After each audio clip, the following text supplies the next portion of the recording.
Superintendent Morris, Regional School Committee Chair Nakajima, other members of the Regional School Committee, ARHS faculty and staff, parents and guardians, family and friends, and graduates of the class of 2018.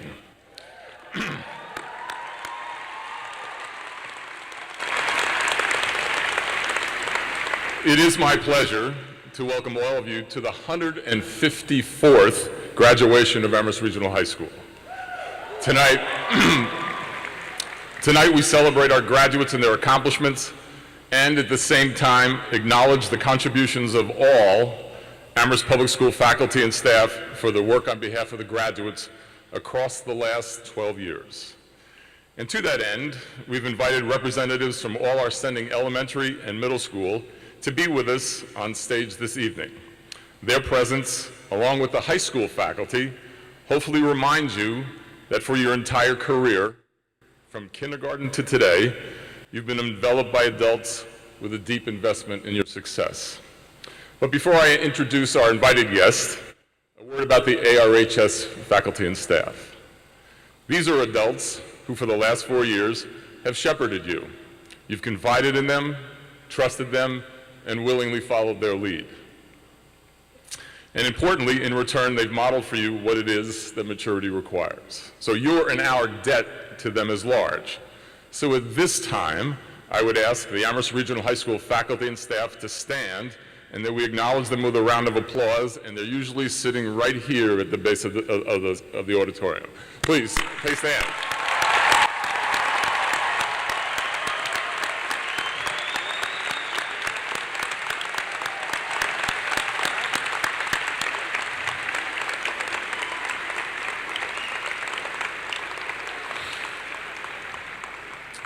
So now, to our middle and elementary school guests. I will read their names, the schools in which they work, their subject area, and their years of service to the district. I would like to start with Crocker Farm. So Lauren Matone, second grade, 18 years.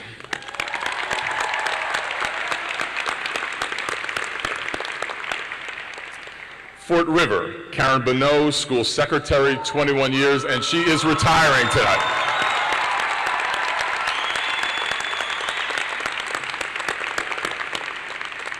From Leverett School, Karen Gallagher, speech-language pathologist, 17 years.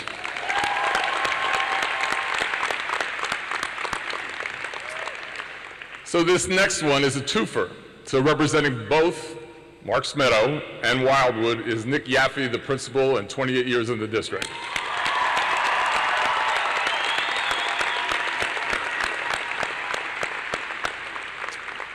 So very appropriately, representing the middle school tonight is David Rainin, music and administration, 38 years, and he is retiring.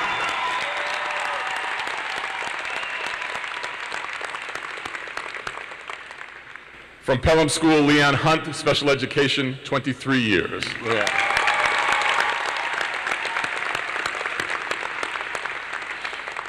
And last but not least, from Shutesbury School, Renee Richards, special education, 15 years.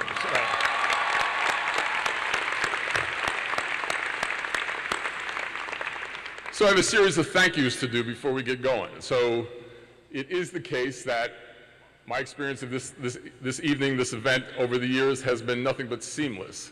And there is one person who's critically responsible for all of this unfolding as smoothly as it does. And her name is Terry Ominsky, and she is seated right there, and I'd like her to stand and get a round of applause, right?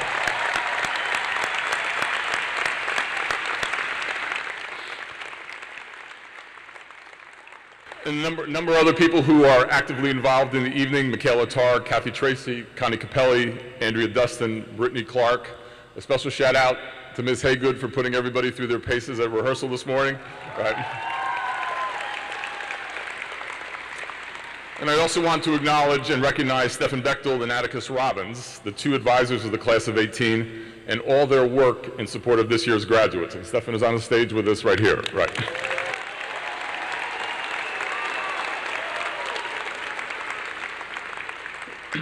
So to begin, it's customary for me to do a little accounting, to play back to you, in the presence of those who love you most, some of your accomplishments. You might refer to this as the showing you off phase of the evening. So let's start with performing arts. So Doug and Jonas were named to the All-State Chorus. Juan Ho and Neosha were named to the All-State Orchestra. In the visual arts, 4 seniors received statewide honors from the Scholastic Art Awards competition: Sophia, Leah, Catalina, and Sasha. Go ahead, you can applaud in any one of these, feel free, right? In world language, on the National Latin exam, 4 students earned gold medals: Neosha, Giselle, Jack, and Louie. And interestingly, this one I think got lost in the fine print initially, that this is the 5th book award, which means that the count started for Jack and Neosha in the 8th grade.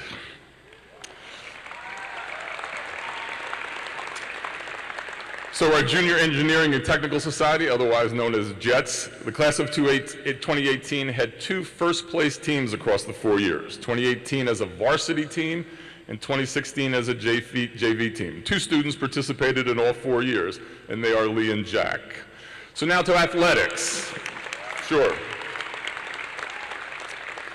So we had 2 Daily Hampshire Gazette Players of the Year, and they are Claire in volleyball and Colton in soccer. And in volleyball,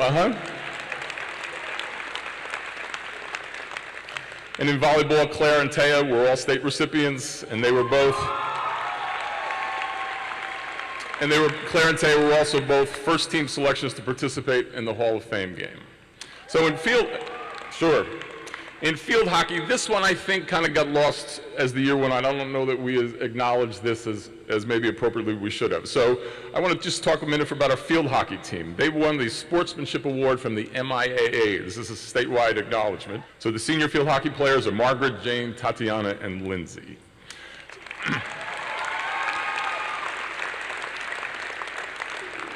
So in soccer, Colton and Tate were named to the Mass Live All-Western Mass team.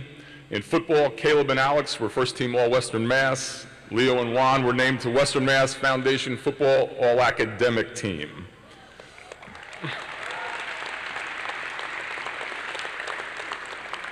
So a special nod to girls cross country. We won the Western Mass tournament, or Western Mass race, for the first time this year since 2013, right? And our boys' ultimate team won the state championship for the third time in a row. Quite the accomplishment, right?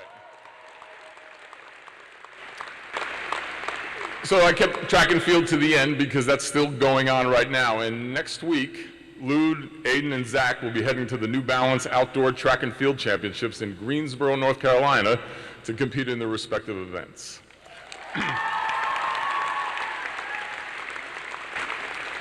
And lastly, I want to give a special nod to Kat, who was our first, Mr. Gould tells me, first pentathlete ever to qualify for the Central Western Mass Championships, where she finished 9th. And she also competed in the Western Mass Heptathlon and finished 8 out of 50 entrants. A remarkable accomplishment, Kat.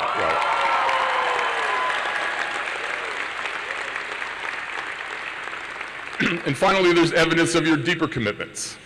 Over your 4 years, I've watched you demonstrate a strong interest in leadership in a range of social justice issues.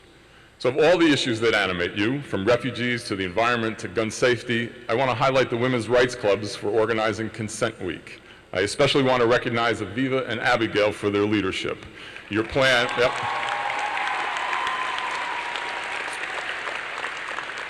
Your plan for both the entire week and especially the advisory, by harnessing the energy of the Me Too movement, engaged us all in a topic whose time has clearly come.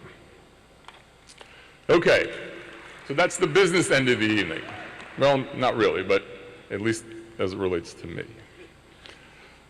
So I've been giving commencement addresses for a while, but it wasn't until this year that I think I finally realized the common thread in what this speech-making business is really all about. So whether for 8th graders, 12th graders, senior in college, graduate students, all commencement addresses have one thing in common. They are essentially recruitment efforts. Everyone who steps to the microphone on occasions like this reads inspiring quotes and dispenses advice, all for the larger purpose of enlisting you, the graduates, in the work of making the world a better place. None of us want to waste the moment. The stakes are too high, and the work is too urgent. The world needs you on the team of people committed to making the world more just and equitable.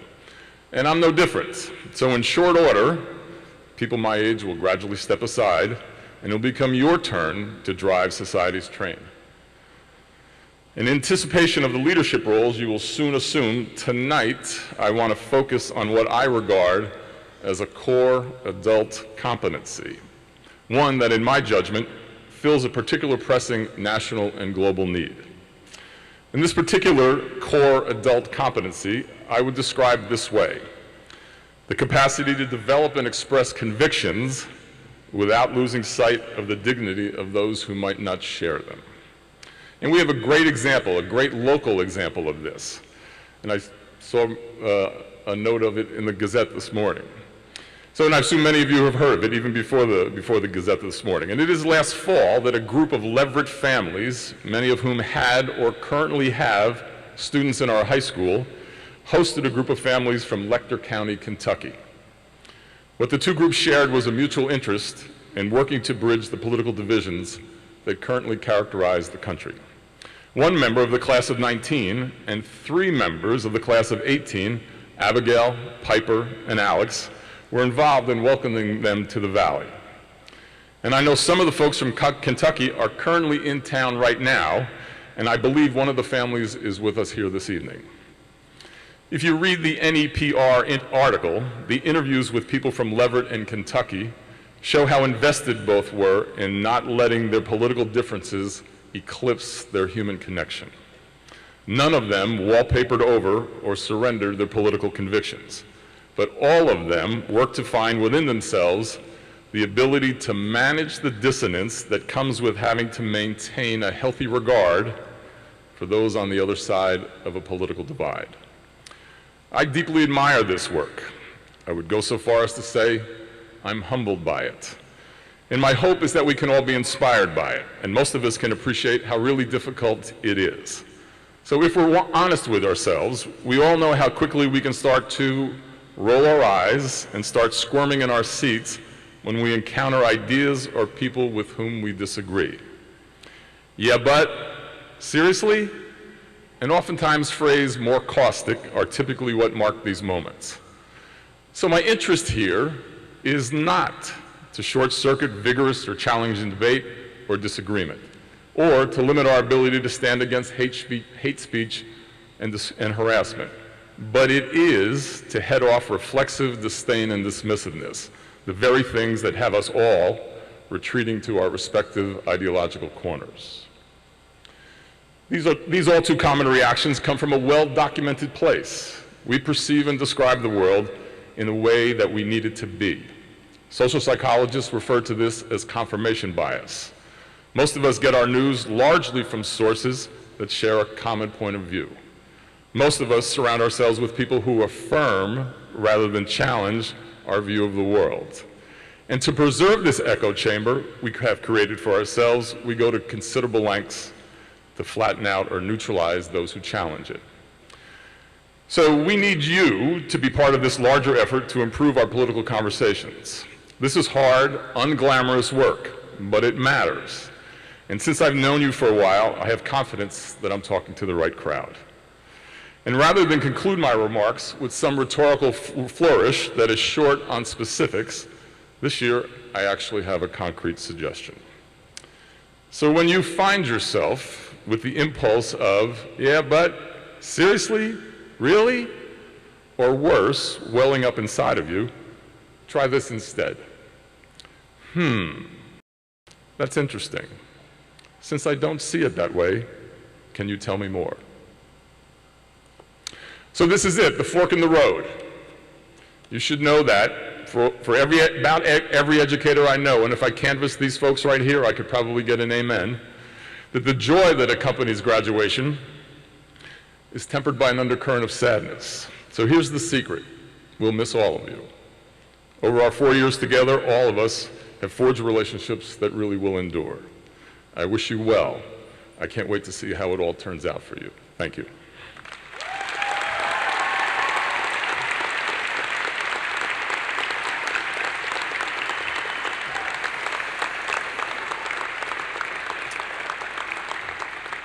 So now, under the direction of Mr. Todd Fruth, I would like to invite to the stage the Amherst Regional High School Chorale and Hurricane Singers.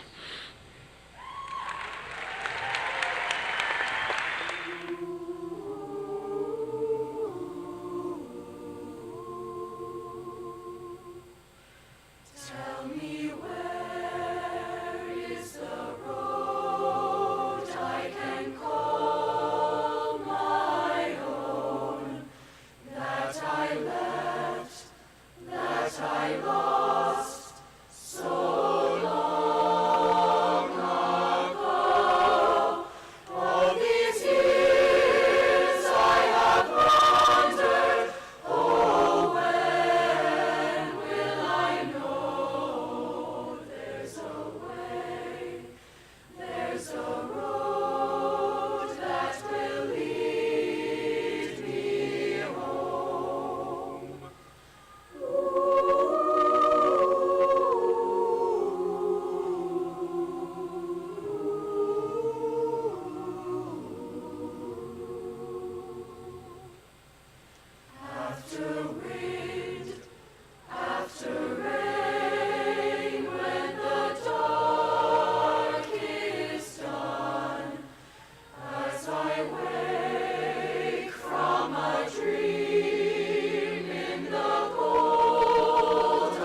don't know what to make of it, then we will not relate.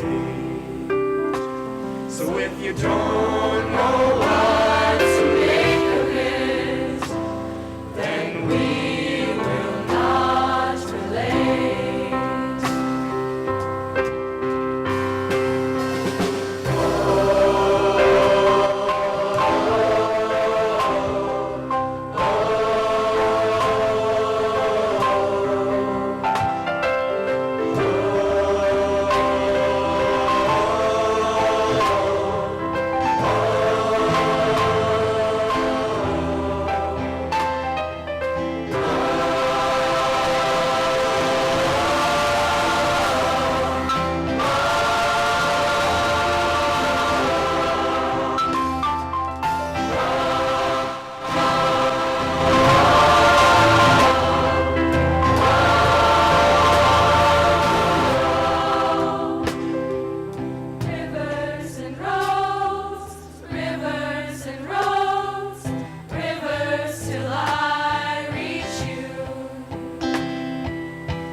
I'm pleased to announce the valedictorians for the class of 2018.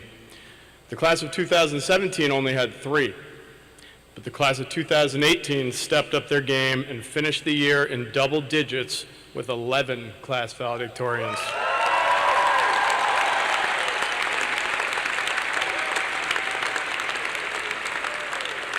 All of them with a perfect 4.0 GPA. I believe this is a record setting for us at ARHS and speaks to the hardworking nature of the class of 2018.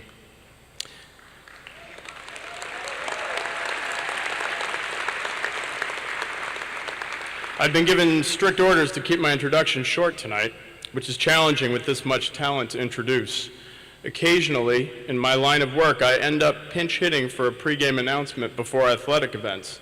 So the valedictorians and I agreed to a slightly different model than I've done at past graduations.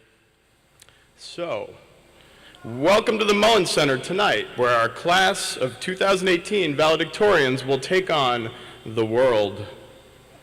Our starting lineup: attending Amherst College, where he will major in biochemistry, biophysics, and play bassoon in the orchestra, Nathaniel Roth.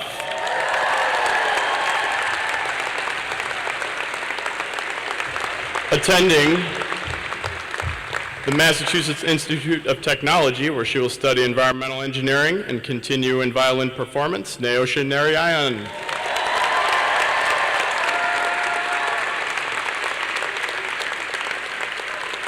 Also attending MIT, majoring in architecture, linguistics, and continuing her passion of chamber music is Sophia Fang.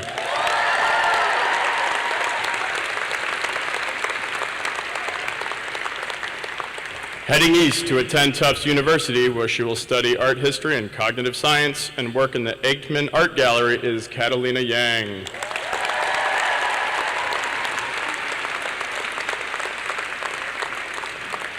Traveling to the North Woods of Maine, where she will attend Bates College, studying biology and environmental science while continuing her music career, is Lisa Dubinsky.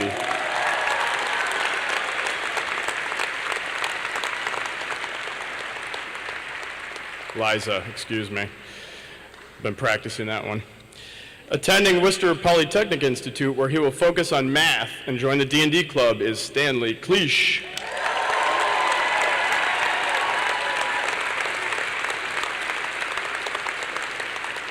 Taking a gap year in Nepal, France, and Finland before heading to Tufts University to study data science and play ultimate frisbee is Leah Helling.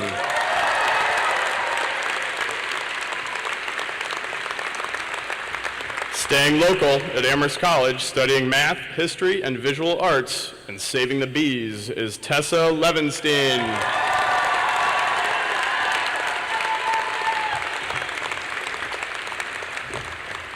Heading south to Wesleyan University, where she plans to study psychology and English and participate in theater, is Michaela Robertson Pine.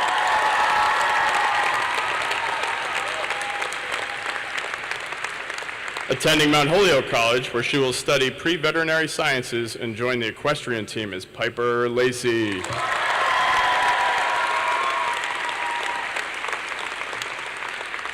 And last but not least, heading to Drexel University in the city of brotherly love, Philadelphia, Pennsylvania, where he will study environmental science and participate in student government, is Clayton Foster Weber.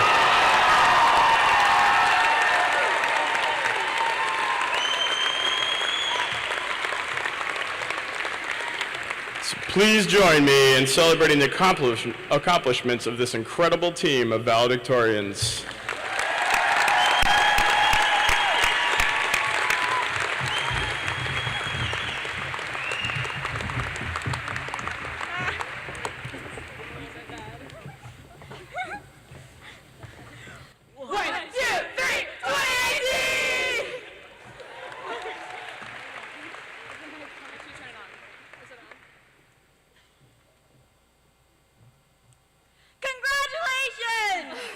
Again, to the Class of 2018.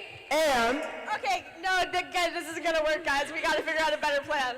You ready? Yeah. Real speech? Yeah. All right. all right. So we do have a little speech for you tonight. We're not gonna go around like that, and I know there are a lot of us, but we're gonna try. We're gonna try and keep it brief.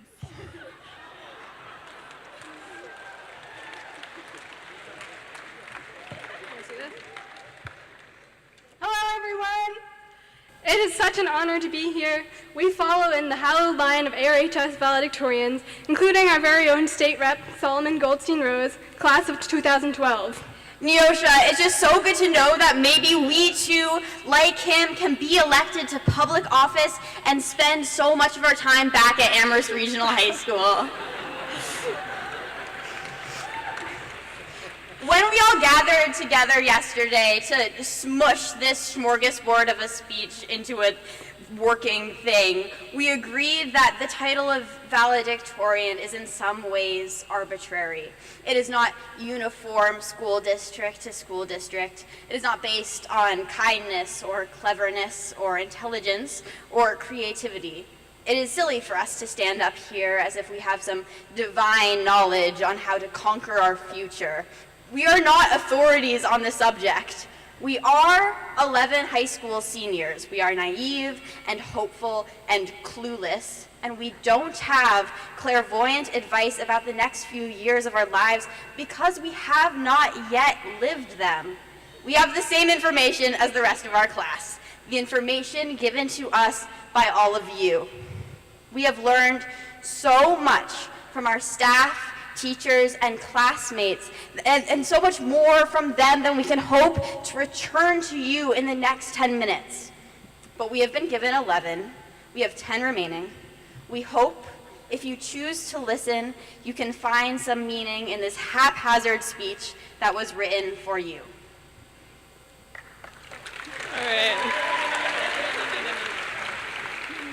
All right, so just to be clear, we're all doing this speech together.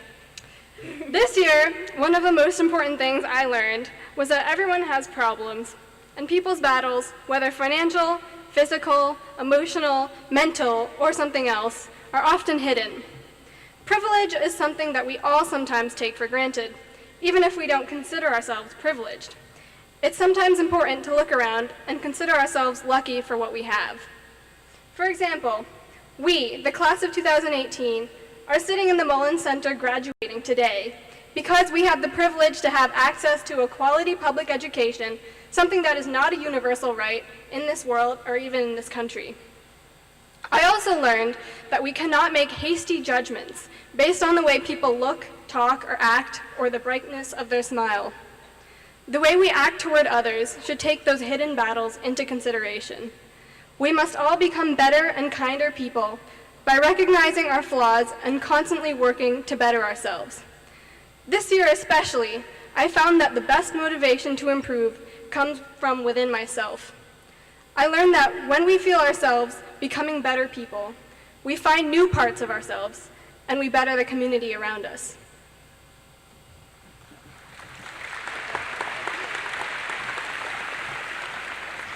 Indeed, everyone faces their own obstacles, and even though we're up here now, we have in no way been immune to failure. Looking back at senior year, I remember the excitement I felt for the future, but also the disappointment that followed crushed expectations. I had set goals for myself, and when I did not meet them, I found myself questioning all that I had worked for the past 4 years of my life. After falling short of these goals, I realized that I really didn't know what I'd been working for at all. To be honest, I'm still trying to figure that out. Senior year also caused me to question where my motivation comes from and why I care about the things I do. In the past few years, I put heaps of my time, energy, and emotion into sports and school. I invested myself deeply and discovered passions that have become driving forces in my life. And then I failed in ways that for a moment crushed me.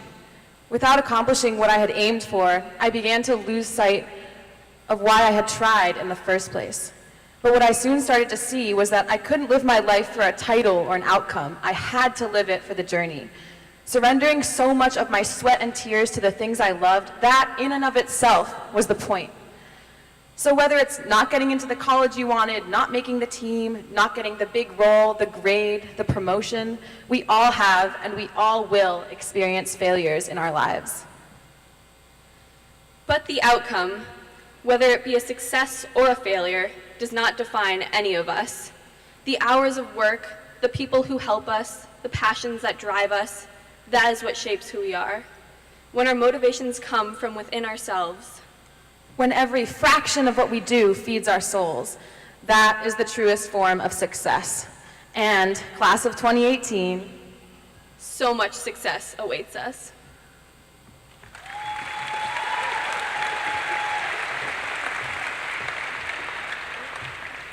I don't know, guys. It may be about the journey, but I think it's safe to say that everybody here has accomplished a lot along the way, too.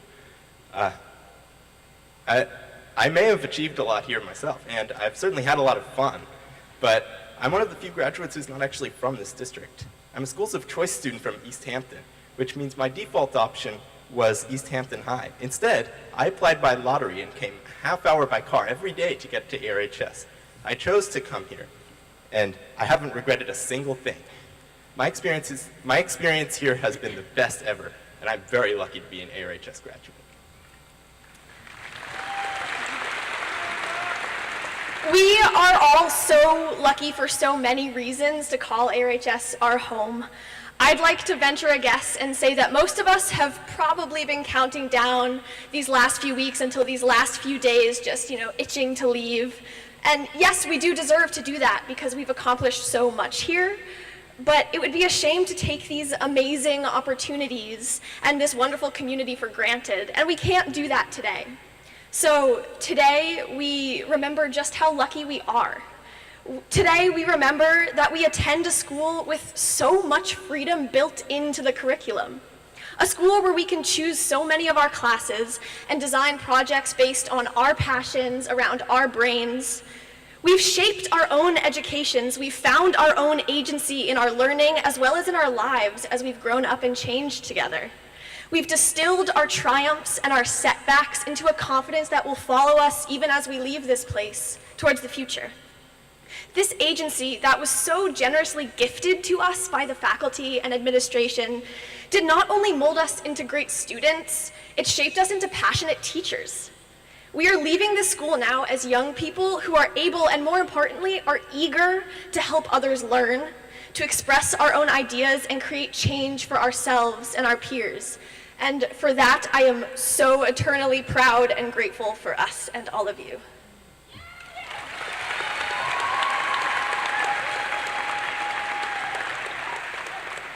Another thing that makes us lucky, but that we tend to take for granted, is actually over 100 things. The teachers, the administrators, the librarians, the custodians, etc. I could go on all day. Everyone here is incredibly dedicated to helping us get a short-term education and to helping us achieve our long-term goals.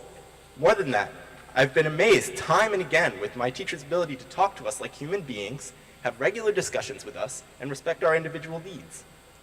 We may take that for granted, but it's incredibly valuable.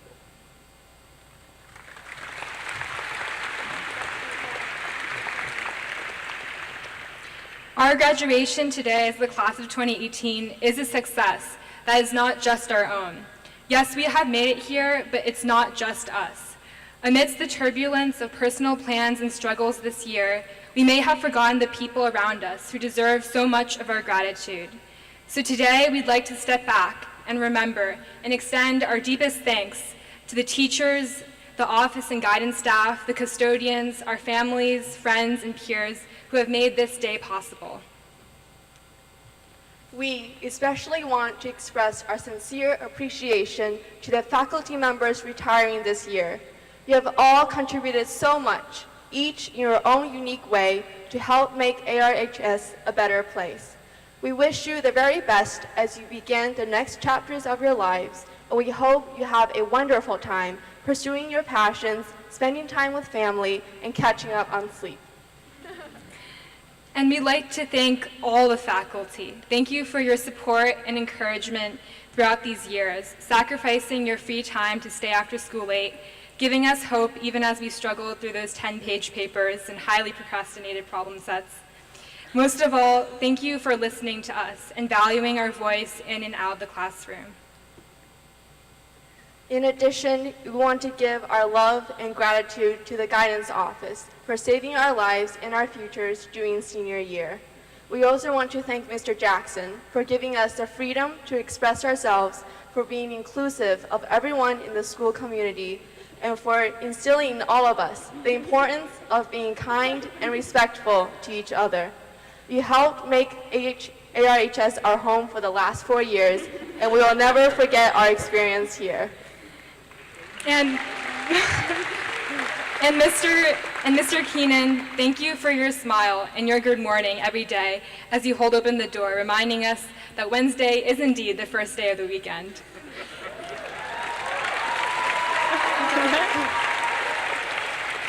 And thank you to the amazing custodians for tirelessly working behind the scenes to give us the best learning environment every day. We can't thank you enough for being our everyday heroes and for making our school such a beautiful place. We'd also like to thank our families and friends for your support all these years. And to our peers of this class, wow, you will never cease to amaze and inspire. Thank you.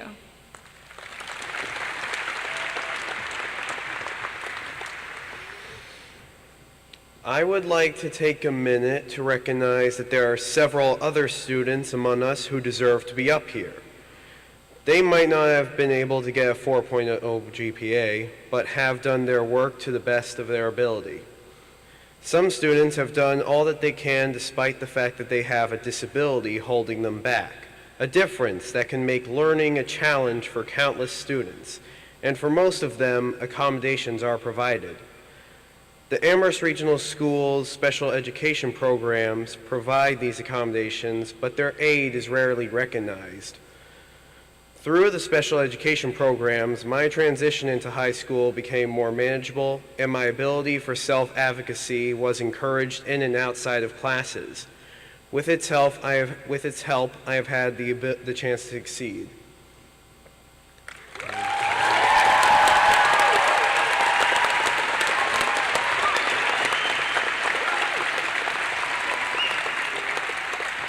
So usually at this point in a valedictorian speech, we get all sentimental and try to give some half-useful advice as we part ways and start the next chapter of our lives. And we'll do our best, so just hang on a little bit longer.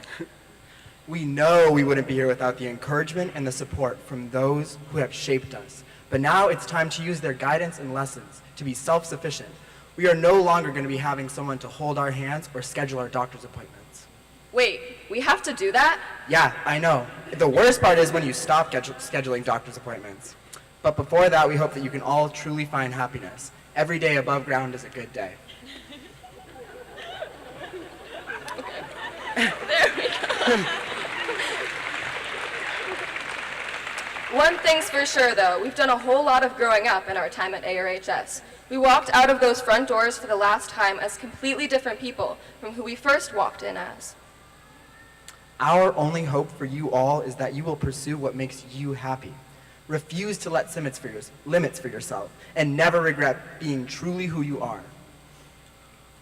And as you look towards the future, remember that whatever your dreams may be and wherever your path may lead, we will be rooting for you. There will be new challenges to overcome as we take on the rest of our lives, but I'm positive that you will all find the courage and strength to brave every one of them. There's only so much advice we can give to you as we prepare to move on from high school like the rest of you, but there are a few words we would like to share with you from a wise man who is here with us tonight.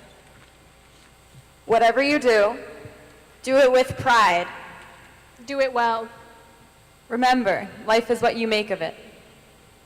If you want nothing, You get nothing.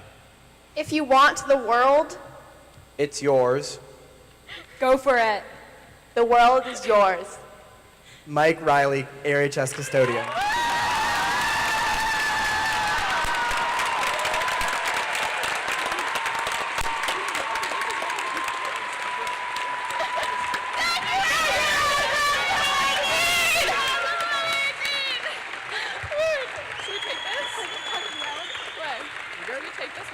Where do we exit?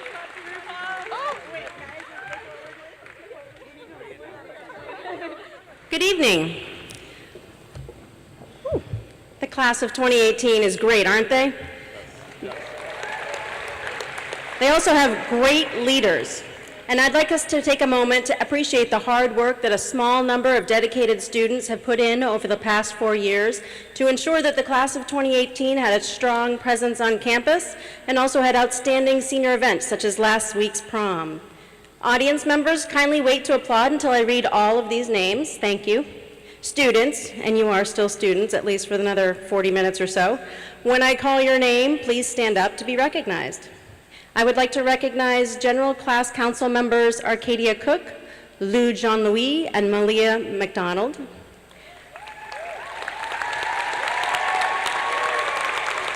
I'd like to recognize past class officers Heather Gibo, Elijah Joyce, and Carlin O'Leary. And I'd like to recognize our current officers, Claire Basler-Chang, Doug Evely, Clayton Foster-Weber, and Peter Trays.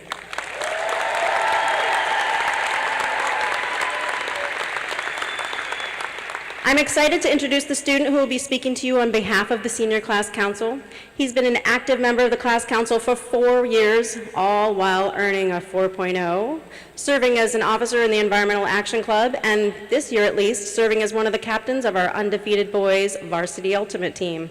So please welcome back to the stage the Vice President of the Class of 2018, Clayton Foster-Weber.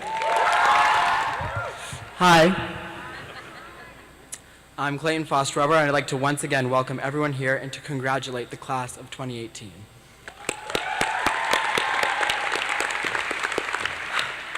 Now I'd like to bring up our class advisors, Stefan Bechtold and Atticus Robbins, as well as Liz Haygood. The class would like to present you these gifts for your dedication.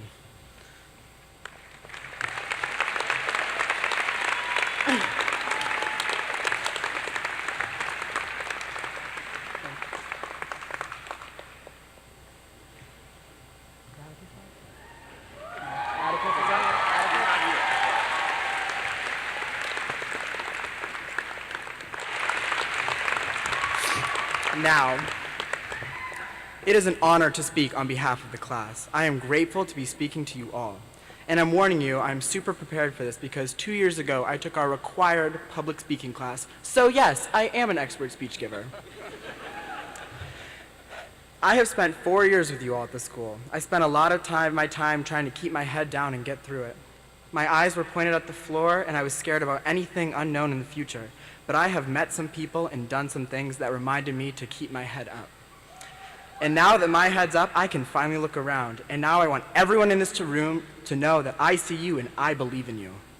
I want everyone in this room to not be afraid to be themselves. I want everyone in this room to cut themselves some slack because life is hard enough as it is.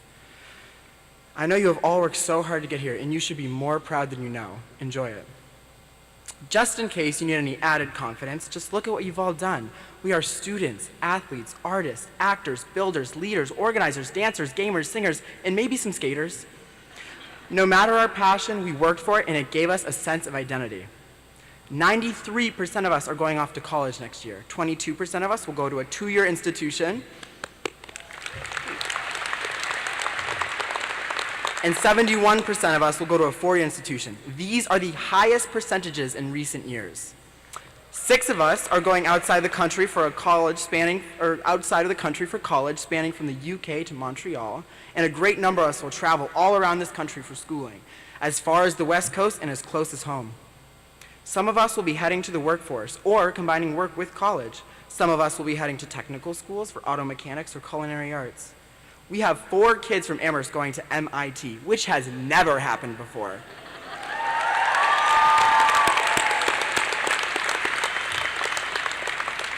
Our achievements are something to be proud of, not just academic, but also athletic. Oh, sports, honey? Let's talk about sports, honey. First off, field hockey team had their playoff appearance since 2012 and won the MIA Sportsmanship Award. Both were well earned. The football team qualified for playoffs for the first time since 1999, the year I was born.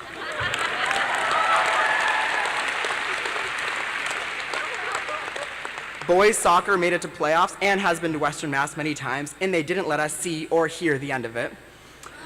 Volleyball has 2 Super 7 players and won Western Mass last year, and we cheered about it non-stop. The girls skiing team won their division this year, and the boys basketball made it all the way to Western Mass semifinals. In the spring, both boys and girls lacrosse made postseason, which hasn't happened since 2012. Yeah. Boys and girls track and field have a relay race going to nationals, like to run against the entire nation, and me and the Amherst golf team really did try our best this year.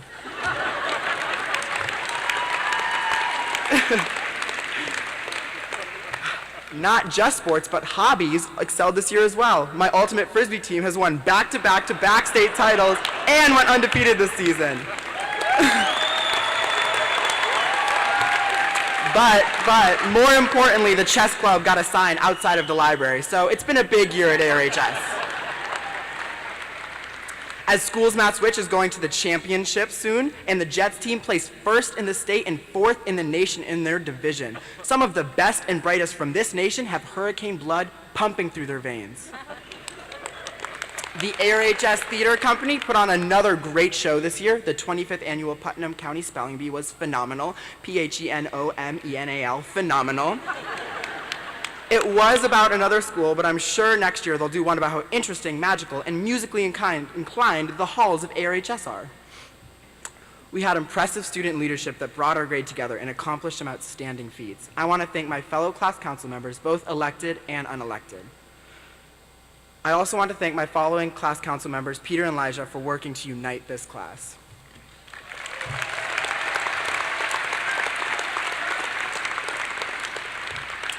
Now, I may be biased, but I have never been more confident that our class, our community, and our generation will be the change we want to see in the future. I have never seen so many of you not shy away from a fight, and I'm not talking about against Northampton outside the basketball court. I'm talking about how I see all of you see disturbing news headlines, then come to school and act resilient with a positive attitude and a smile. I've seen you all deal with existential issues and problems beyond your control, then go home and do homework. This last year, I saw my mother battle ovarian cancer and win. I saw myself fight to focus on what matters most and hold on to the people and things I love the most. This last 4 years with you all has been one long journey, but we have grown stronger because of it. You all too have been through a lot. Yes, we have been knocked down, but we get up and we keep at it. I know that we are never backing down and never giving up. The school of class of 2018 is made up of fighters. I saw this school's budget slashed and population drop, but we still get up and give our best effort to this school and this community.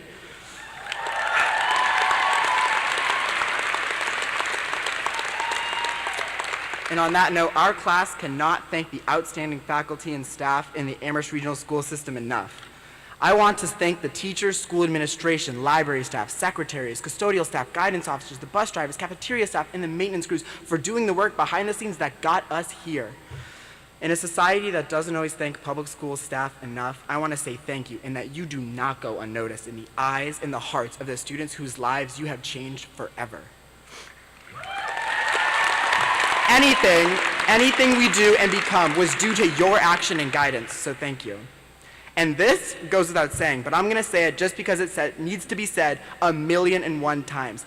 Thank you, parents and guardians, for all the support and guidance. From the first days of kindergartens to this very moment, you have pushed us to be here, even when sometimes we couldn't see the end of this long journey. When we feel inadequate or just needed a shoulder, you were there. You did the most important thing in life. You showed up. We are forever grateful. And now I want to end my speech with a quote from the great philosophical mastermind Socrates. Just kidding, Kesha said it. Who cares about some old nerd? In the last verse of her last song, Kesha says, "Nothing is real, love is everything, and I know nothing." Nothing is real. Your life is short, none of this really matters, so take risks and fight for what you really want. Love is everything, so go out into the world with arms wide open and a full heart. Love is love is love is love.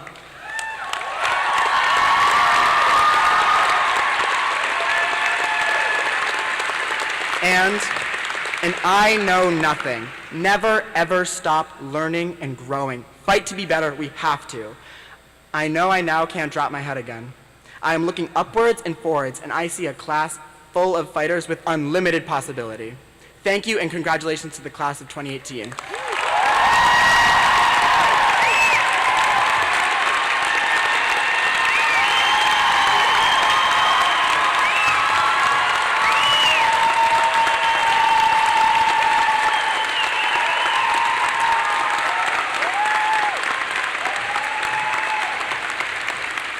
Thank you. And now I would like to introduce to the stage Eric Thompson Martin, Anna Lacey, Piper Lacey, and Luke Skeeter Potty for a celebration of the life of Charlie Reed. We would like to take this moment to remember Charlie Reed, our friend who passed away unexpectedly the summer before junior year. Charlie loved playing hockey and baseball for ARHS and would have been so proud of all of his friends and teammates here today. Charlie inspired every person who knew him with his huge heart and his fierce determination. No one who is lucky enough to see his smile and feel his energy will ever be able to forget it. Charlie touched each one of our lives in different ways, being like a brother and a friend, making us laugh in the most non-laugh-worthy moments, and wearing shorts throughout winter are some of the many. He is a part of who we are, and in this way, he is walking across the stage with us. Please let us all take a moment of silence in honor of Charlie.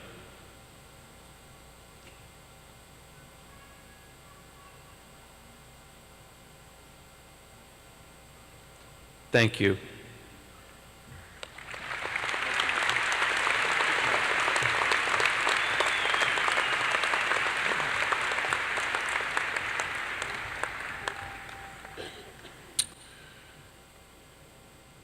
I would now like to welcome to the stage, under the direction of Tracy Vernon, the Amherst Regional High School Dance Theater Ensemble.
Hello. Congressman Jim McGovern is a Worcester native who has known since 7th grade that he wanted to make a difference.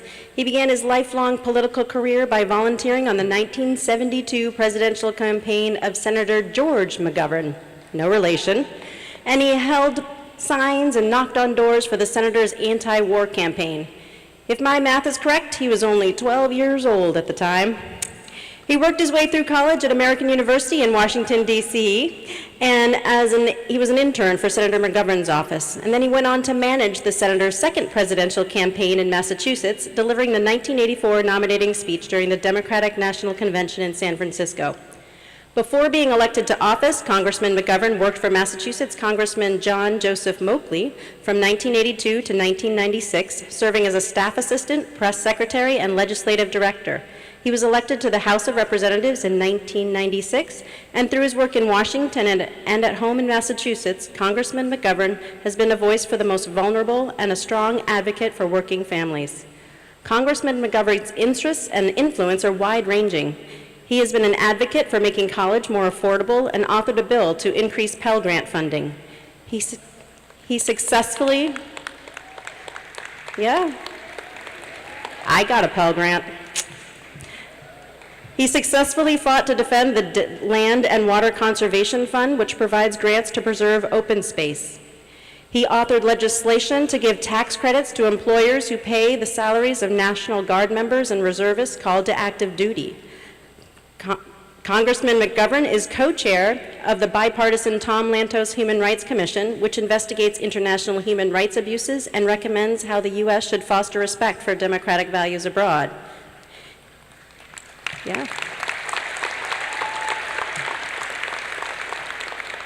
He is the founder and co-chair of the House Hunger Caucus and ranking member on the House Subcommittee on Nutrition, where he advocates tirelessly for funding programs that help working families, children, and the elderly put food on the table when times are tough.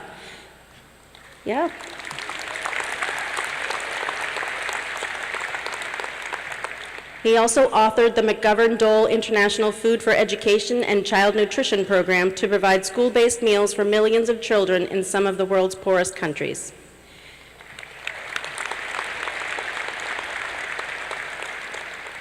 In recent months, the young people of Amherst have experienced firsthand Congressman McGovern's commitment to them as his constituents.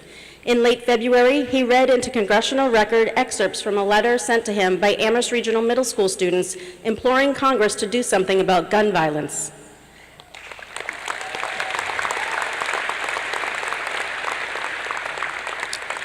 In March, he hosted over 100 Amherst Regional High School students, staff, and parents on the House floor during the music trip to D.C., and he invited us to join him on the March for Our Lives. About 10 of us found him.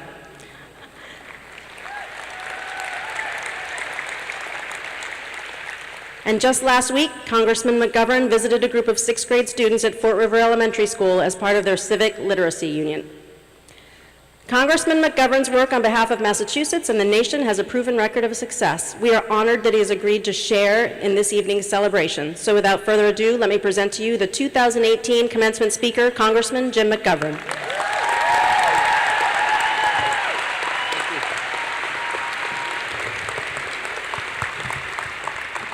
Well, let me thank Assistant Principal Al Schuler for the very generous introduction. I can hardly wait to hear what I'm going to say. Principal Jackson, Superintendent Morris, Chairman Nakajima, this distinguished group of dignitaries here on the stage, what an honor it is to be with all of you. I just want to say I'm just blown away by this ceremony so far. This is so incredible, and I want to thank everybody who was involved in putting it together. I want to thank the valedictorians, all 11 of you, for your very inspirational words. I mean, it's amazing. And President Foster Weber, you're actually a president I agree with.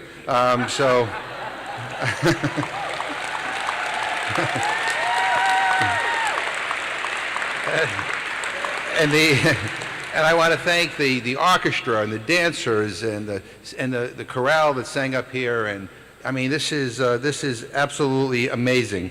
And I just feel really privileged to be here. And to the graduates, let me just say to all of you, congratulations. You are incredible. I am proud of you. Your family and your friends are proud of you. There are a lot of familiar faces as I look through this audience here today. As was outlined in the introduction, I mean, I've interacted with you on many occasions. I've been with you at some events locally. Some of you came down to Washington, D.C. I met some of you on the gun march.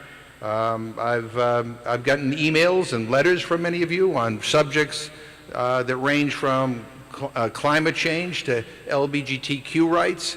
I've talked to many of you individually over the years, and I just want to say how privileged I feel to be here with all of you. And let me also just say, you all look good. You know, when I was in high school, I wasn't known as an honor roll student. I struggled. For me, high school and middle school were very hard. Everything was hard. Nothing came easy.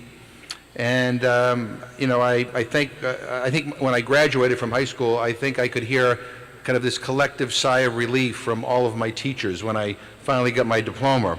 And after I got elected to Congress, I was actually invited to give the commencement address at my old high school.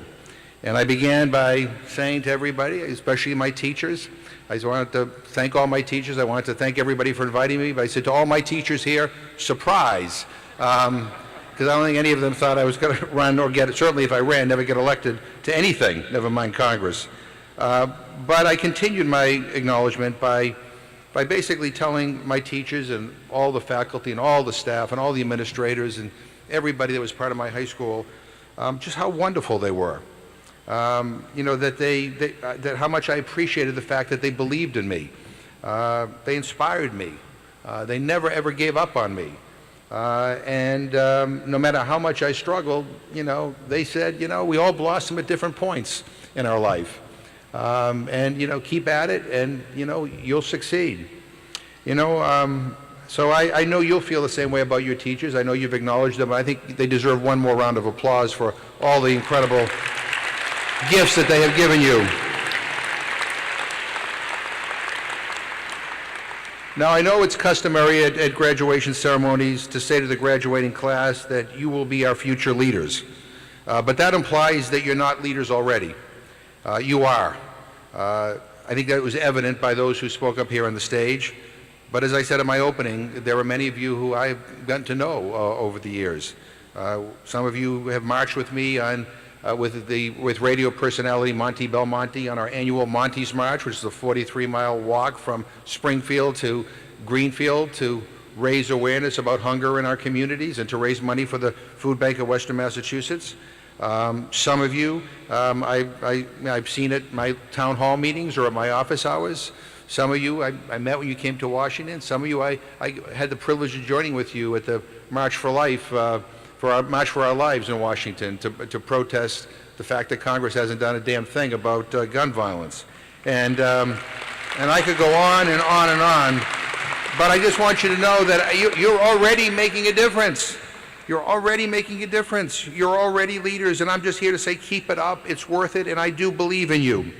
You know, when I was in high school, an old history teacher would end every class by saying the same thing over and over. He'd say, remember one thing, the world will not get better on its own.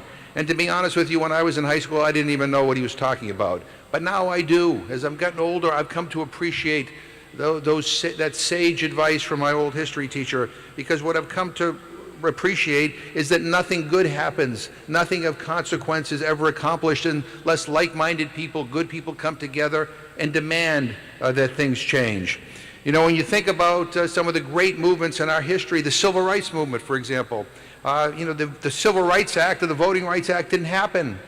It happened because good people came together and fought and protested and marched and spoke out and lobbied their elected officials. It wouldn't give up. It didn't happen overnight. It took years, it took decades, but people were not content with the status quo. They wanted better for our country, and they worked at it, and they worked at it, and they worked at it, and things began to change. You know, people power, especially young people power, has ended wars, has protected our environment, has expanded human rights and civil rights for our people. It has made a difference time and time again, and I just want you to understand that you should never ever take the power you have for granted, because you do have power. We just have to use it. You know, if we're organized, if we're persistent, anything is possible. You know, when I was in college, you know, I probably should have focused, given my academic record in high school, almost exclusively on my studies. But when I went to college at American University in Washington, D.C., I joined every club that was out there. I attended every lecture. I attended every rally, every teach-in. I was involved in every good cause you could possibly think about. And I got to tell you, when I look back on that, I'd do it again. Because getting involved and taking a stand, you know, brings purpose to your life.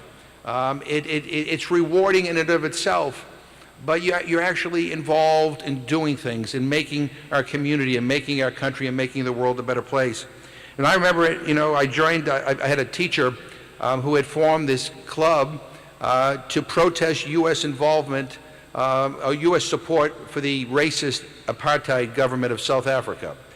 And so he asked me to join. I said, sure. I didn't know that much about South Africa, quite frankly, and about what was happening there. But I learned, and I went to everything. I just digested all the information that was given, and I was horrified by the reality. And yeah, South Africa is halfway around the world. It's not halfway around the block, but we had a responsibility because our government was helping to prop up this regime. And so I continue to be involved, and even when I left school, even when I left college, continued to be involved. In fact, I remember joining a group of faith-based leaders in 1984 in front of the South African Embassy in Washington, D.C., demanding that there be an end to apartheid, demanding that the U.S.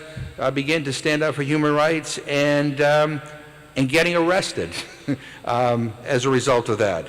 And what ended up happening was that protest launched a whole bunch of other protests, and almost daily, in front of the South African Embassy, business leaders, not faith-based leaders, political leaders, student leaders came and went and marched and protested in a nonviolent way, and were arrested in an act of civil disobedience.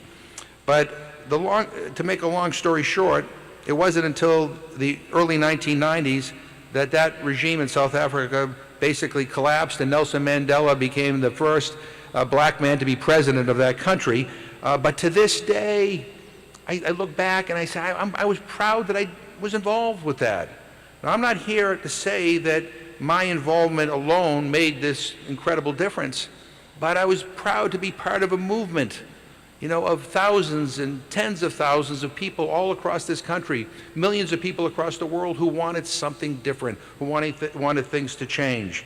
And I should also say that I'm not here in front of all of your parents and family to suggest that you all get arrested.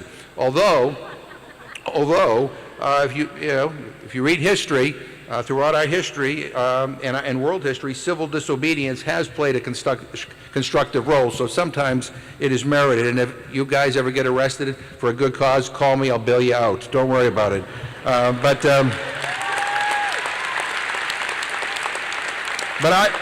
I have always believed that every person can make a difference, and that every person should try. You know, Senator Robert Kennedy, whose tragic death 50 years ago was commemorated this past Wednesday, spoke to the National Union of South African Students in Cape Town, South Africa in 1967, a year before he was assassinated. And he said, I want to read this quote. He said, "Each time a man stands up for an ideal or acts to improve the lot of others or strikes out against injustice, he sends forth a tiny ripple of hope, and crossing each other from a million different centers of energy and daring those ripples, build a current which can sweep down the mightiest walls of oppression and resistance." I really believe in those words with all my heart. Look, these are challenging times. You know, these are challenging times, and I agree with the advice that your distinguished principal, Mr. Jackson, gave, that we need to learn during these difficult times to, even when we disagree, to still respect different opinions and be able to engage in civil discourse. It's so incredibly important. But these are challenging times, and I got to tell you, I'm in Washington, and it troubles me, and it troubles me because it's not just the issue differences. You know, it's not the usual bickering over how should we have a tax cut or not have a tax cut or this or that. I mean, it is the culture that is being created that bothers me so much, and we need you to combat that culture. I mean, you know, we talked about gun violence. I mean, the inaction on gun violence by our government in the face of massacre after massacre after massacre is unconscionable. You at Amherst Regional High School, you showed us, you know, that people care. The walkout that you did with such dignity and such power, you know, should be a message to everybody in elected office that enough talking, it's time to start doing something. People do not want the status quo. People do not believe that moments of silence are enough anymore. We have to tackle these issues. We have to debate them. You know, I do a lot of work on hunger and food insecurity. We have 40 million people in this country who are hungry. 40 million. We're the richest country in the history of the world. As a United States member of Congress, I'm ashamed of that fact. I mean, we have an obligation to make sure that people in this country and all around the world have enough to eat. Food ought to be a fundamental right for every single person on this planet. You know, sometimes I worry that we're losing our humanity. I mean, we are turning our backs on our environment. I mean, we have members of Congress who don't believe in climate change. It's obvious they did not go to Amherst Regional High School because you all believe that science is real, right? I mean, something's wrong. There's too much hate. There are too many hate crimes. There's too much racism in this country. We need criminal justice reform. We need to start tackling these issues. There are too many tweets. We got to stop that, right? I mean, and let me just say this.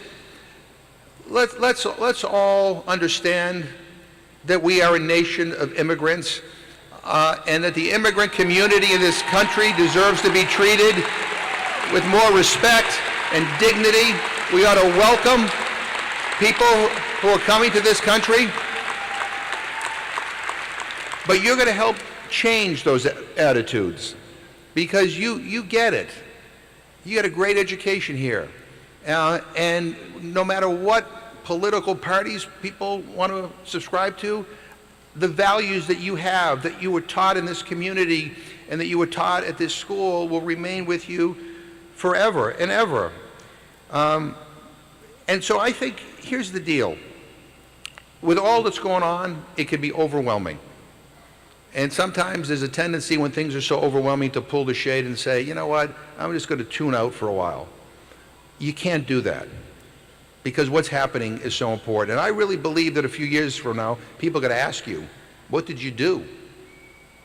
And I know you're going to be able to say that you stood up and you stood for what was right and you stood true to your values and to the lessons that you learned at this school. And you know, there's another Bobby Kennedy quote that I want to just cite here. Now, he used to end his campaign speeches when he was running for president in 1968 with these words. He'd say, some men see things as they are and say, why? I dream things that never were and say, why not? Well, graduates, you know, I want you to fulfill your dreams. Dream big and go out there and make them a reality. I want you to care more. I want you to love more.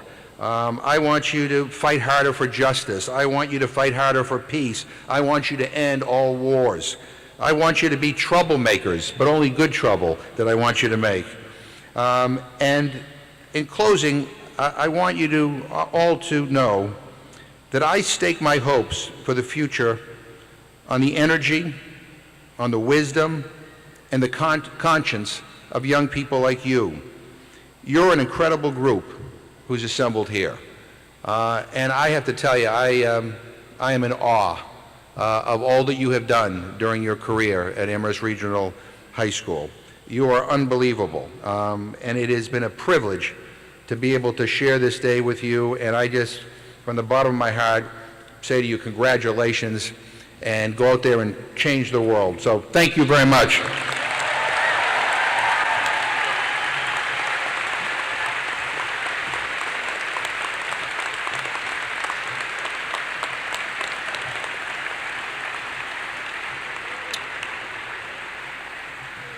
So now we'd like to present to you the Amherst Regional High School Symphonic Orchestra under the direction of Mr. Ben Peterson.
I just want to note that we were told last year that the Mullen Center had their lighting upgraded.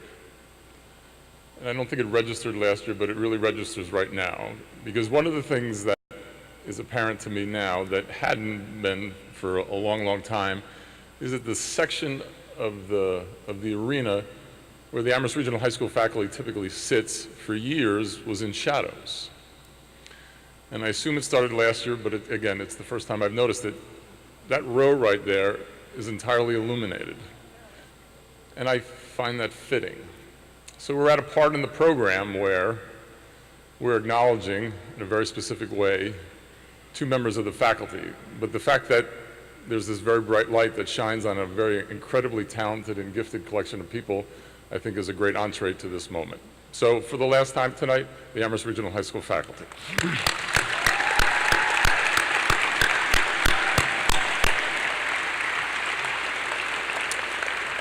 So many of you know that the eminent poet Robert Frost was a longtime resident of Amherst. And towards the end of his life, he endowed a trust. And the focus of the trust was to support excellent secondary instruction. So it is the case every year that the high school faculty goes through a process where the faculty themselves identify 2 people who best exemplify not only the values of the organization writ large, but also who demonstrate in their day-to-day practice an abiding commitment to children and a commitment to bring the best possible instruction to them. So for me personally, next to handing out diplomas, this is my favorite part of the ceremony. So at this time, I would like to call to the stage the winners for 2019 of the Robert Frost Award, and they are Emily Pritchard and Nathaniel Woodruff.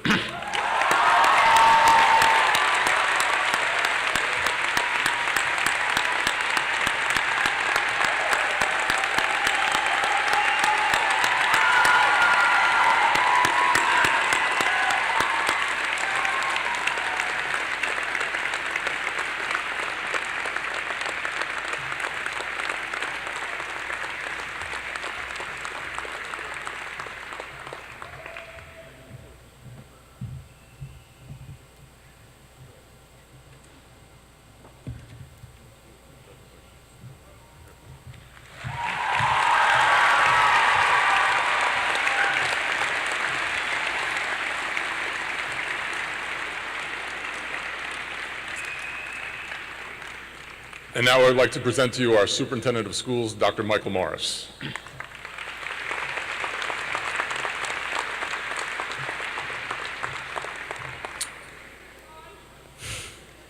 Given that we are rather close to you walking across the stage, I'll be quite brief. But I want to congratulate you, all the graduates of the class of 2018.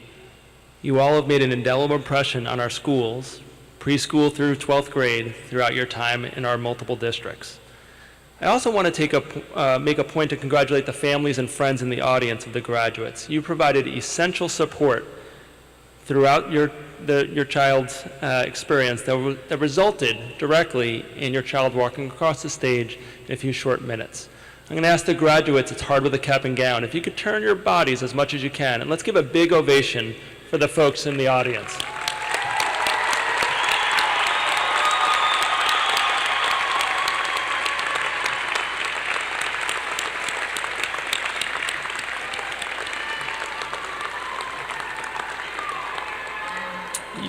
You were these students' teachers before they ever entered a school. You were the first ones, and you're also the ones that are going to continually stay with these students as they leave the district. So from all of us in the district, thank you for all the continuous support you offer. For the graduates, the challenges you face in future years are very real, but they're also very surmountable if you remember all the support you have from the people on either side of you, in front of you, and behind you. You have unique inner strengths and talents that you possess that have been discussed many times tonight. You are fully in control of your destiny, which is one of the most daunting and liberating aspects of being the recent high school graduate you are about to become. You've been well educated by the talented faculty at the high school to be successful in whatever pursuit you choose, and I believe each of your unique paths will lead to a sense for you of personal fulfillment. I wish all of you the best of luck in your exciting futures, and we'll be watching to see the wonderful world that you create in the future. Thank you very much, and congratulations.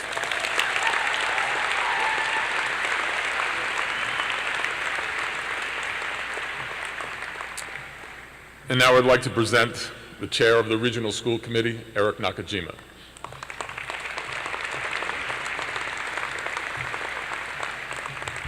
Thank you very much, Principal Jackson, and I am aware that I am what stands between you and the reception or the conferral of your degrees. So I'll be brief. Last year, having heard about the class of 2017, I said it was an exceptional class and a distinguished class, and I take none of those words back. But quite frankly, sitting here today, having an opportunity to hear about your accomplishments, you really take the cake. 2018 is absolutely exceptional. And I'm pleased to say the committee has had the opportunity to get to know some of you more by having presentations of the committee over time, and also members. Is Jack Dinsmore here? Mr. Dinsmore? Where are you? Right over there. Thank you for your service on the school committee. You gave exceptional contributions to us, and we appreciate everything you've done. And is Abigail Morris here? Where somewhere? You actually attended as many meetings as Jack did, to be honest with you. And anyone who's been here this year knows that that is a giving gesture, a civic accomplishment of the highest order, and that's not even mentioning the walkout and the other things that you did. So I just really want to congratulate all of you for what you've done, but I also want to take time to talk a little bit, just for 2 seconds, about other leaders that we have in our district who matter deeply. And by the way, just as a comment, having heard the Congressman's speech a moment ago, you honestly can't look for a better role model in politics than Congressman Jim McGovern. He is, the introduction, as great as it was, if anything, understated his contributions to human rights internationally and here at home. That humble work and that dedicated work has been really exceptional. But that's also, as some people know, I mentioned this before last year, I graduated from Amherst Regional High School, so I'm a fellow Hurricane, and proudly so. And congratulate the football team that I played on for winning again. That was wonderful. So I actually, it turns out, bookended, I don't know if Principal Slovin did, but I bookended Dave Rainan's career. I was a junior high student then, but they call him middle schooler now, when Dave Rainan came in, and I thought he was an absolutely exceptional instructor then. I had no idea he was at the beginning of his career. Turns out he was. He was actually only, I guess, literally a few years older than we were, which is amazing. But I also know this week, having paid attention to everything that's been going on, the concert and everything, that he's actually touched every single consecutive class since then. He's made a difference in the lives of every class since then. And so my experience, Principal Slovin's experience, is in fact not unique. It's not exceptional. But when you have really great teachers and really great leaders of your school, it feels exceptional to you. It feels special to you. And that's something that he brought to us, and I know brought to you. So I want to thank him for his service, but I also want, frankly, to thank the other teachers and administrators of our district, whether you're long-serving, like Principal Jackson, or whether you're new, like Assistant Superintendent Doreen Cunningham. Each of you is providing a service each day in some way that touches families, students, that's going to make a difference for people's entire lives. And you never know at that moment it is. But I think, honestly, it mattered to me then. I know it matters to all of you now. There are moments each one of you could share. And I just want to acknowledge that on behalf of the Regional School Committee, and thank you for all of your service.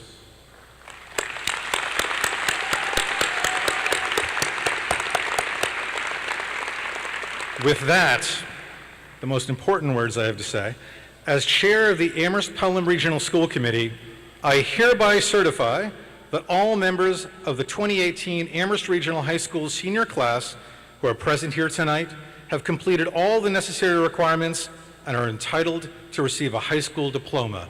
Congratulations.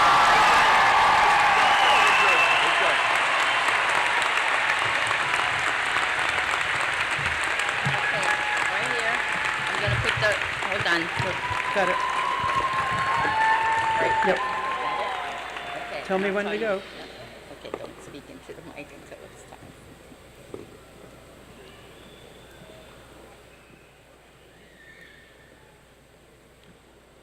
I'm good. Okay.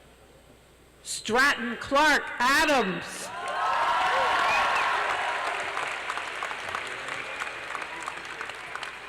Athena Marina Alamonos. Cale John Allen. Clayton George Marquise Almeida.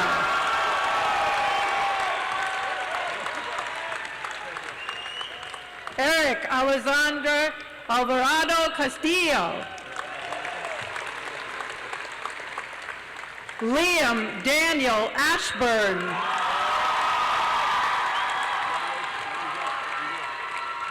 Neva Amarales Fidalgo Marquez Baeza. Dalitso Banda.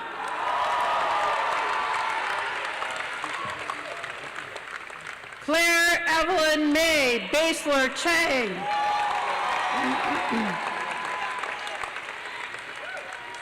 Lucas Perry Becker.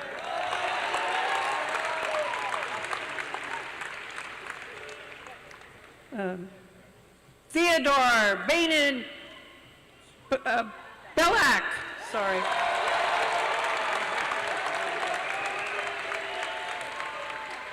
Jonathan Ben Chaim.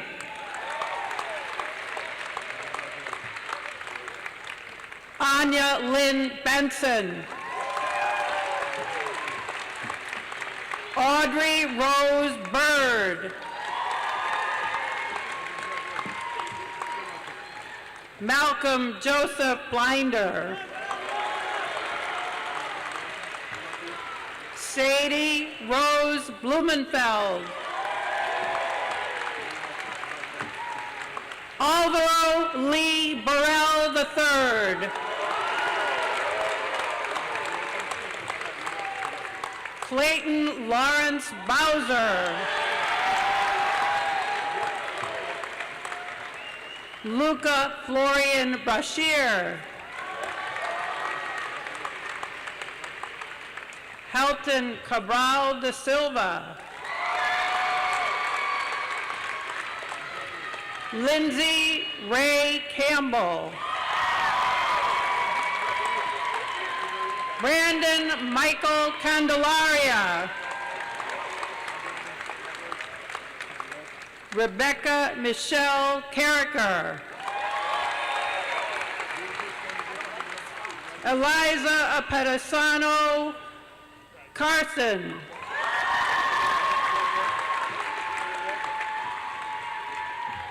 Anna Pearl Casagrande. Devin Chen. Peter Cham.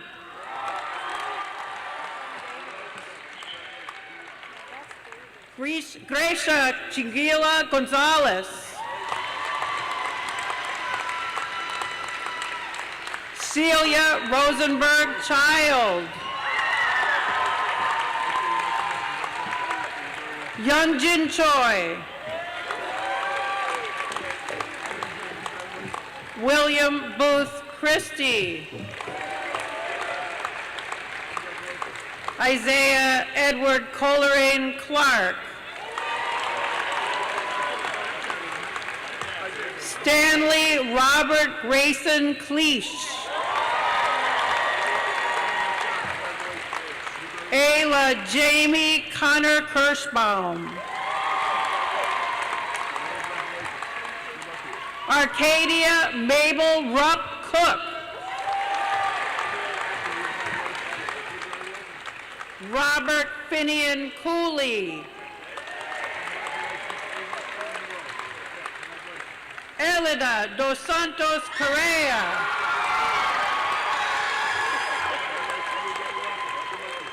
Adele Elizabeth Kuzland.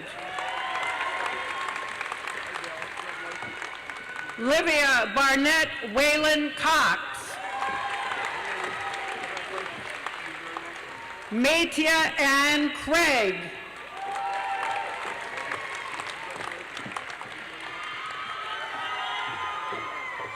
Jonathan Cruz Rodriguez.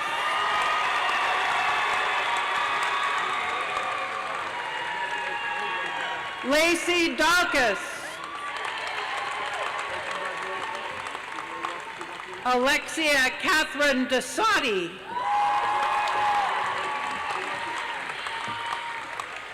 Raphael Christopher DePillis.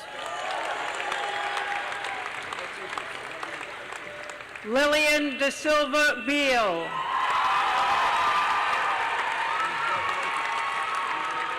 John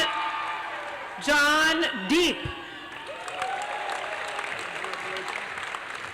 John Theodore Dinsmore. Sahar DeQuint Douglas.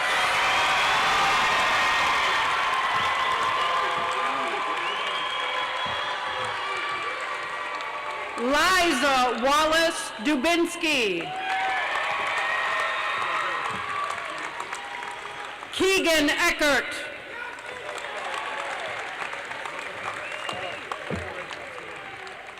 Christopher Andre Edwards. Jaden James Eagleoff.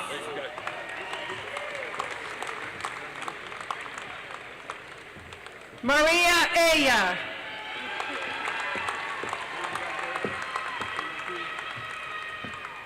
Caden Liev Ellison.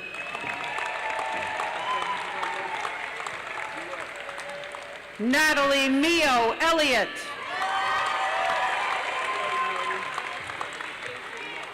Zachary Scott Ellis.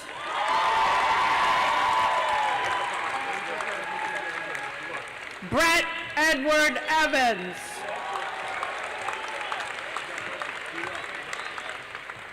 Douglas Martin Evely.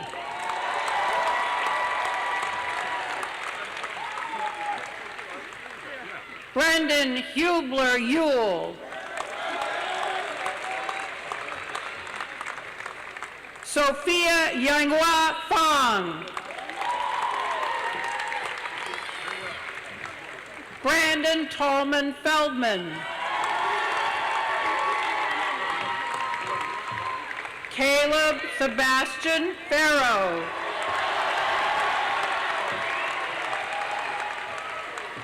Emmett Josiah Flint. Evelyn Dell Foster. Clayton Foster Weber.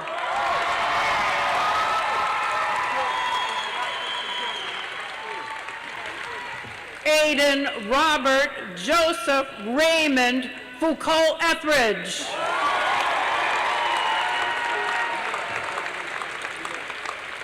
Sophia Golden Folks. Lydia Lucinda Fox.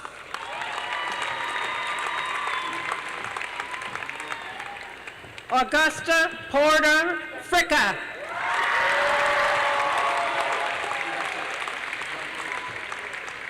Marley Jacob Nascimento Friedrich.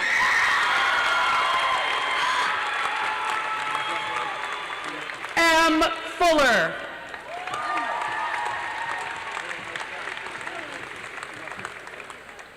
Peter Gao.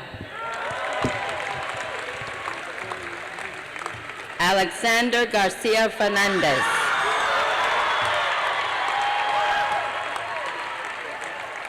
Josh Daniel Gerber Dolan.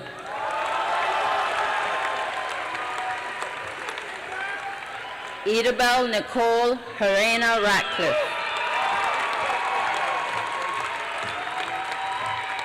Marco Simone Calzetti Giavalesco. Mason Northup Glennon.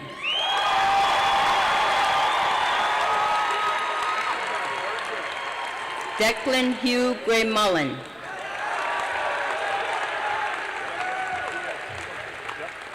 Timothy Lawrence Griffin IV.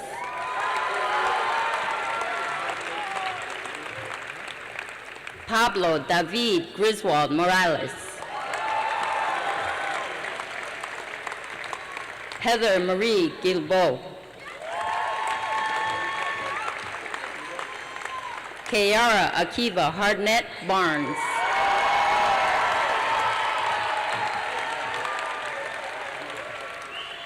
Austin Hardy.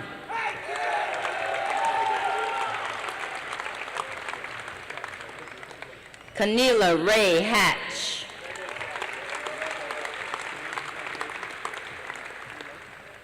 Leah Anuka Hallenblad Helling.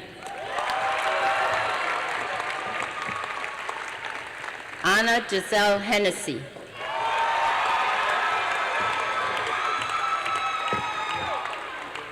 Audrey Angeline Herlin. Tatiana Elizabeth Hernandez Castro. Dana Ann Hopkins McGill.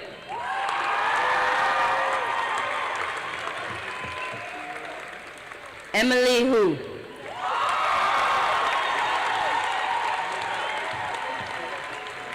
Cyrus Sereni. Darius Sereni. Jonah Ryan Ives.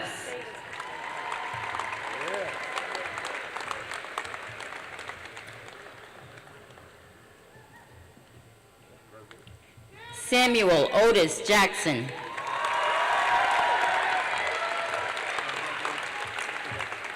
Lude Esther Jean-Louis.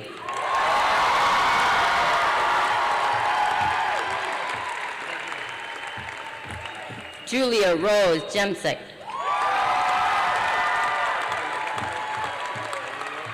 Nathan G.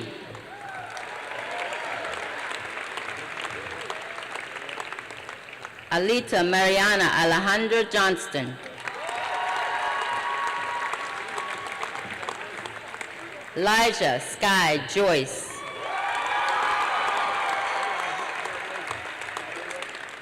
Leo Augustus Khan. Gaul Kang.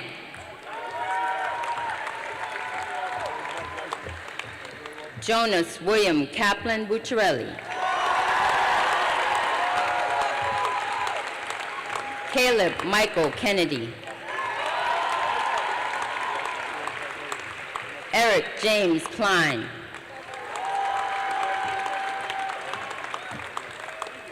Aiden Daniel Klotz.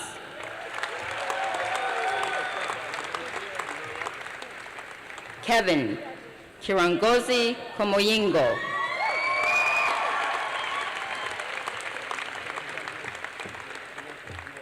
Alexa Freeman Kosanovic.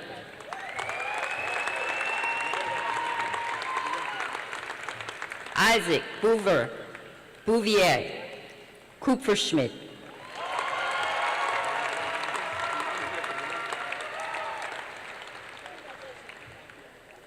Anna Vivian Mikulecki Lacey.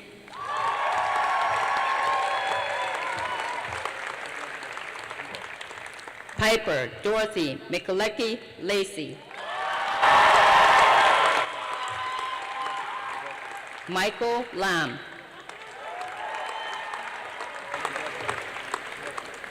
Luca Raymond Laraja.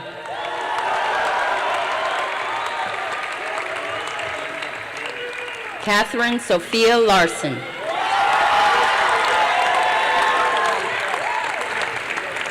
Isabella Naomi Latanzi.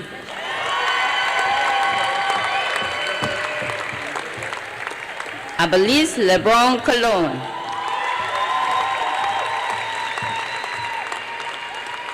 Sarah Lee. Wonho Lee.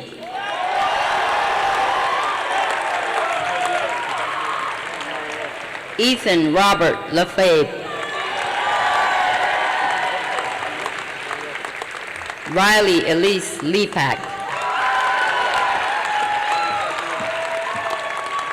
Tessa Grace Gensler Levenstein. Karina Grace Little. Nicholas Liu.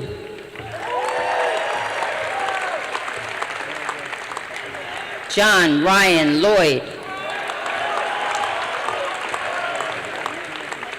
Tyrone Anthony Loper.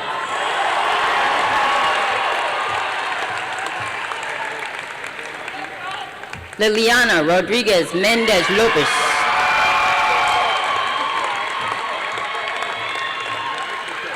Hunter Frederick Lovelace. Malia Haley McDonald.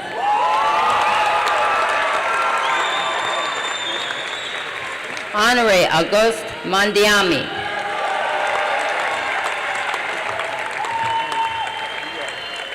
Rata Mao.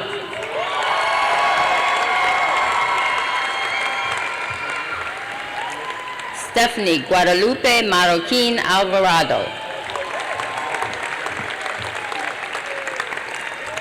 Alex Alberto Martinez.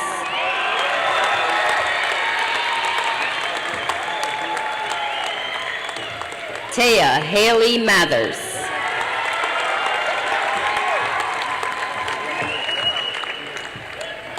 Richard Coots McIntyre III.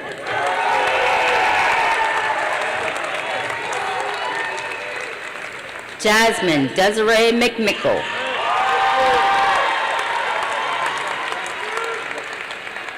Christian Omar Marino Monge.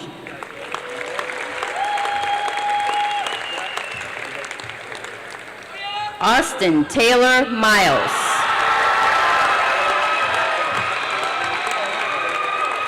Alberto Morales Fernandez III.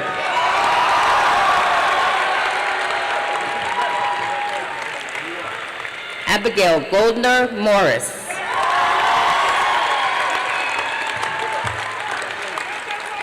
Mikhail Earl Anthony Murray.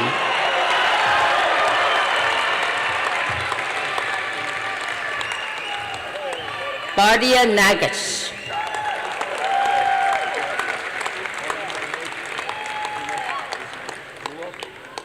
Niyosha Gupta Narayanan.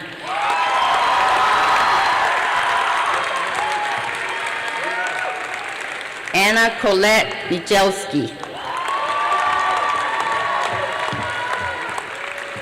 Taya Renee Nolan.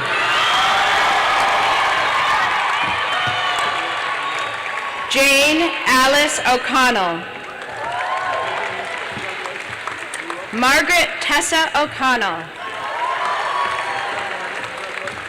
Carlin McLean O'Leary.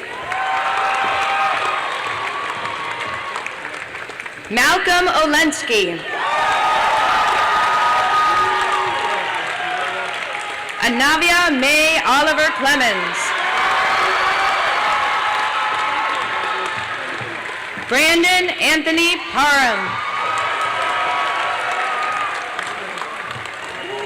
Joshua Patterson. Jacqueline Pereira de Silva.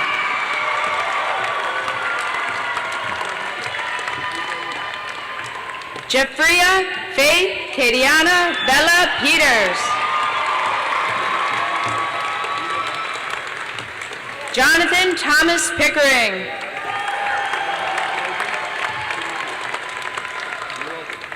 Logan Martin Price.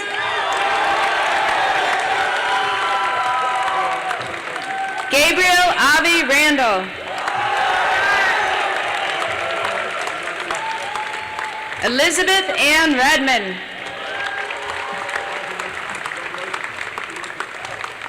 Tate Willem Reekirk.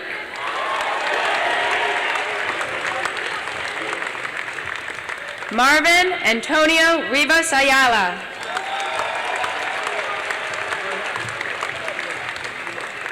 Michaela Robertson Pine.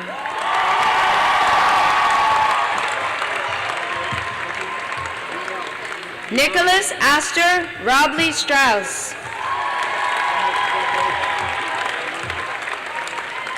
Isaiah Peter Rodriguez.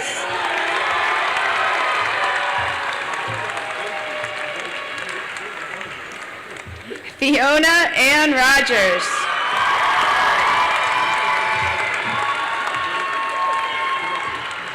Mia Mercedes Rogers.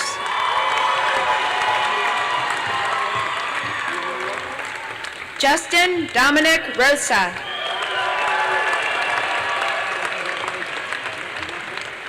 Lynette Marie Rosado Ayala.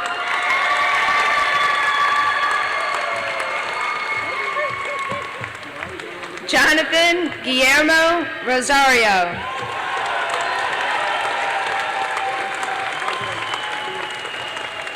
Juan Gabriel Ross Perkins.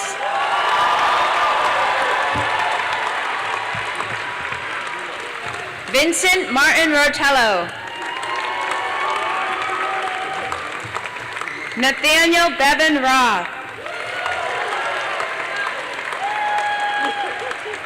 Ethan Leonard Saxenian.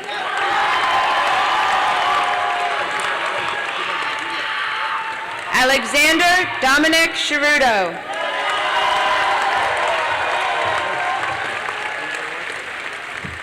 Theo Addison Baggett Scott.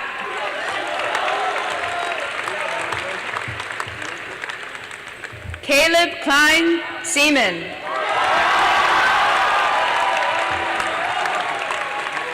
Luke Michael Cedar Prody.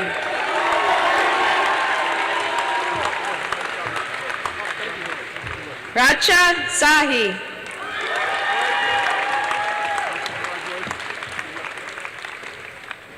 Anik Jacqueline Sheridan.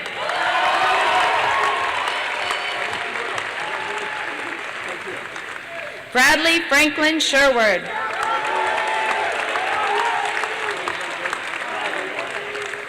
Adi Joseph Schmerling.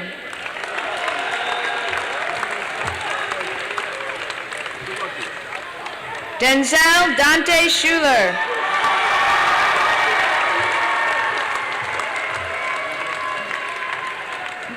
Eskil Goldman Scott.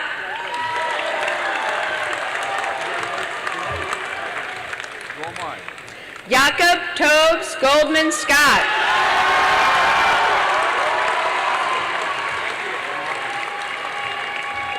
Colton Reed Spurko.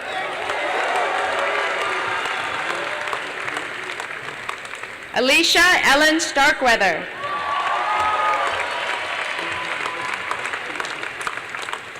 Ray Daniel Starpoli.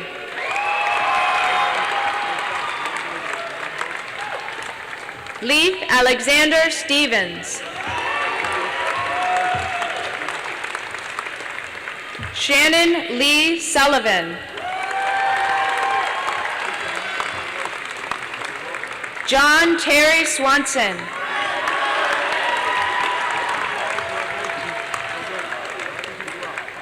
Eric Daniel Thompson Martin.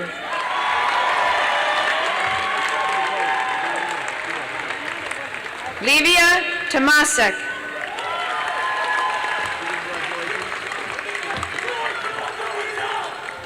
Amina Aria Torres.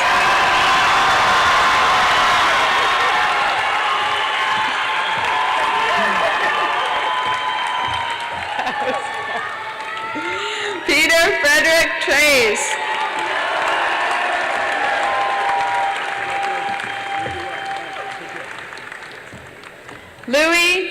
Alexander Triggs.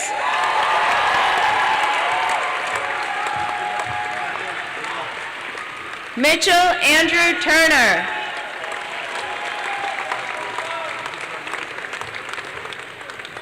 Rebecca Jean Tuthill.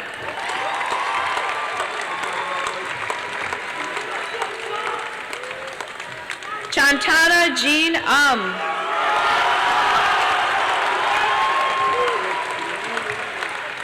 Mariana Estefania Kaizan.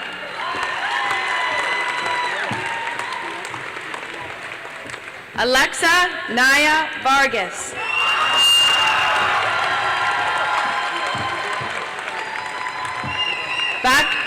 Bhakti Pranav Vyas.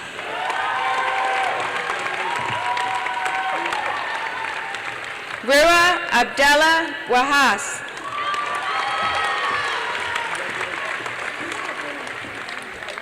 Dylan Francis Walter.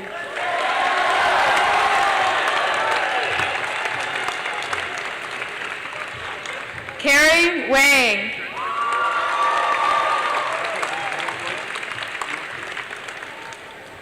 Fiona Louise Warnick.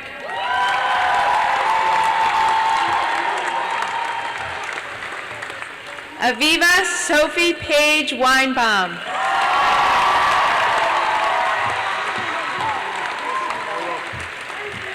Victor Alexander Wellman.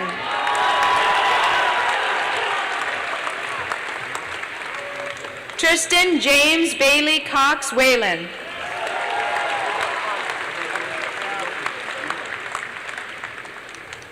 Joshua Max Wilkinson.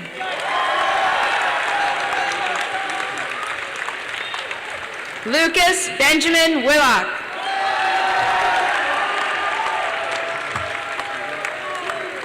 Rebecca Rose Wilson.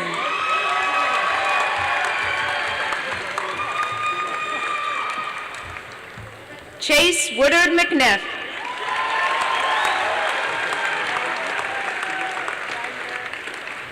William Walker Wright.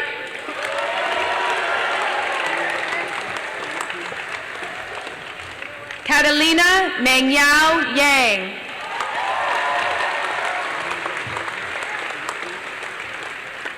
Sasha Tamar Zeidenberg.